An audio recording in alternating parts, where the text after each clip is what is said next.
Так, ребята. Ось цього користувався ось таким клеєм, бачите.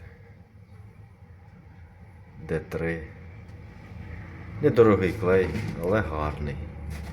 Склеїв щит меблевий з досочок, бачите, на двері сам. А доска була волога, не суха, і почала на сонці зсихатися. Так оце шов, розійшовся міліметрів 5, напевно. А клей тримає.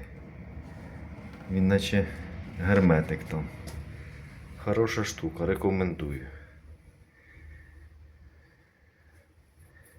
Можна працювати ним.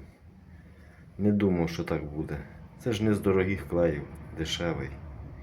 Але роботу робить. 5 мм розтягнувся як губка.